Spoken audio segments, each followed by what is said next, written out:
Bharati education and information চেনেলটিলৈ মই গীতাশ্ৰী ডেকাই সকলোকে স্বাগতম জনাইছোঁ।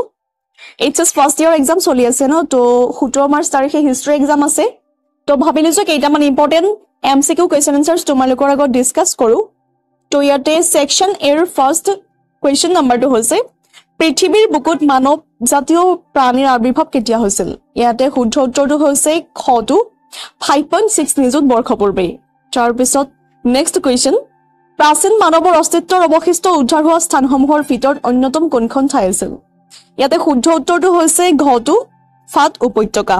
তাৰপিছত 3 নম্বৰ কুৱেশ্যন, প্ৰাইমেটবোৰ কি?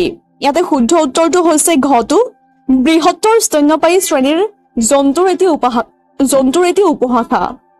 তাৰপিছত 4 নম্বৰ কুৱেশ্যনটো, প্ৰজাতিৰ মূল পুথিখনৰ লিখক কোন? ইয়াতে শুদ্ধ উত্তৰটো হৈছে কটো চাৰ্লছ ডাৰউইনে। তাৰপিছত নেক্সট কুৱেশ্যন, কালফালৰত কোন আছিল? ইয়াতে শুদ্ধ উত্তৰটো হৈছে খটো জাৰ্মানীৰ এখন স্থানীয় বিদ্যালয়ৰ শিক্ষক আছিল। তাৰপিছত 6 নম্বৰ কুৱেশ্যন, হাৰমান ছাফাউচেন কোন আছিল? ইয়াতে শুদ্ধ উত্তৰটো হৈছে খটো জাৰ্মানীৰ বন বিশ্ববিদ্যালয়ৰ দেহতত্ত্ব বিভাগৰ এজন বিশিষ্ট অধ্যাপক আছিল। তাৰপিছত 7 নম্বৰ কুৱেশ্যন, আদি বাইবেল মতে মানুহৰ অস্তিত্ব কাৰ বুলি বিশ্বাস কৰা হৈছিল? ইয়াতে শুদ্ধ উত্তৰটো হৈছে গটো ভগৱানৰ। তাৰপিছত 8 নম্বৰ কুৱেশ্যন, হোম শব্দটো ক'ৰ পৰা আহিছে? ইয়াতে শুদ্ধ উত্তৰটো হৈছে ঘটো লেটিন ভাষাৰ পৰা। তাৰপিছত 9 নম্বৰ কুৱেশ্যন, তুষাৰ যুগ কেতিয়া আৰম্ভ হৈছিল? ইয়াতে শুদ্ধ উত্তৰটো হৈছে কটো 2.5 নিযুত বছৰ পূৰ্বে। তাৰপিছত 10 নম্বৰ কুৱেশ্যন, অষ্ট্ৰাল পিটকাছ আৰু হোম নামৰ জীৱাশ্ম দুবিধৰ মাজত পাৰ্থক্য কি? ইয়াতে শুদ্ধ উত্তৰটো হৈছে গটো অষ্ট্ৰালপিথেকাছতকৈ হোমৰ মগজু ডাঙৰ। তাৰপিছত 11 নম্বৰ কুৱেশ্যন,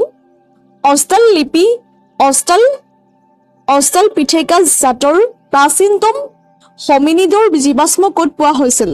ইয়াতে শুদ্ধ উত্তৰটো হৈছে ঘটো আফ্ৰিকাত। তাৰপিছত 12 নম্বৰ কুৱেশ্যন, LBS লিকিৰ উল্লেখযোগ্য গ্ৰন্থখনৰ নাম উল্লেখ কৰিব দিছে। ইয়াতে শুদ্ধ উত্তৰটো হৈছে খটো পৃথিৱীত প্ৰাচীনতম মানৱৰ আৱিষ্কাৰ। তাৰপিছত 13 নম্বৰ কুৱেশ্যনটো হৈছে মেৰী আৰু লুই লিকি কোন আছিল? তাৰপিছত ইয়াতে শুদ্ধ উত্তৰটো হৈছে ঘটো প্ৰসিদ্ধ পুৰাতত্ত্ববিদ আছিল। ইয়াতে 14 নম্বৰ কুৱেশ্যন, হমিন ইড কোন প্ৰজাতিক বুজাইছিল? ইয়াতে শুদ্ধ উত্তৰটো হৈছে কটো বান্দৰ প্ৰজাতিক।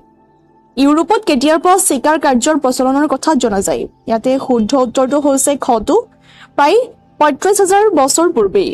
তো আজি মই তোমালোকৰ সৈতে এই ইম্পৰ্টেণ্ট কেইটামান MCQ কুৱেশ্যন এনচাৰ্ছ ডিছকাছ কৰিলোঁ। তো এইকেইটা তোমালোকে ভালদৰে চাব পাৰা।